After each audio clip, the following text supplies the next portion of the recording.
Čaute ľudia, dneska tu máme ďalšiu recenziu alebo review alebo takzvaný unboxing rožku. Máme tu obyčajný slovenský rožček, ktorý platil 10. februára. Dúfam, že nebude hnilý, lebo dneska je 5. takže v pohode. To by bolo trapné. Ale máme tu jednoznačne skop jednoty, neviem, či to vidíte na kameru, kamera mi hádam pomôže.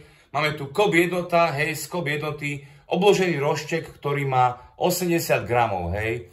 Máme tu obyčajný 80 gramový rožček, obložený z jednoty. Zaplatil som nejakých euro 30, euro 35, alebo euro pade, teraz neviem, pozriem vám tam cenu, bude to dole bude cena, overím si ju zajtra.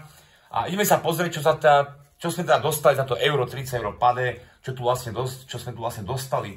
Hej, koľko tam je salámových kolečok, alebo nejaká uhorka, alebo nejaká potvora, nevieme, čo tam je. Musíme to otvoriť, máme také nožnice špeciálne, tak si to otvoríme, jak barbar. Nech sa páči, no pozrite, čerstvý rožček, môžem povedať, že rožček je mekučký, vidíte, taký zhnilý, fajnový, mekučký, nie je to špatné. Pozrieme sa, čo je vnútri.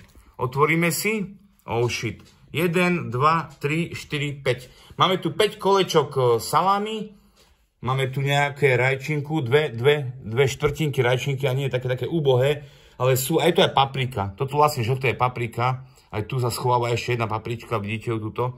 Hej, takže máme tu dva kusky papričky, 2 kusky rajčinky a 5 kolečok salámy s nejakým dressingom alebo maslom, neviem, toto biele, vyzerá to aj genio, ale neviem, čo to je, ale je to tu namazané, aj určite aj pod týmto. Áno, vidíte, je to aj pod týmto.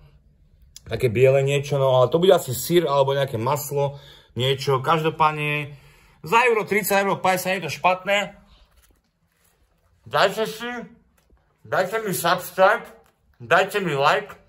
A keď sa vám nelúbim, tak choďte do piče. Ďakujem a vidíme sa pri ďalšom videu a unboxingu rožkov.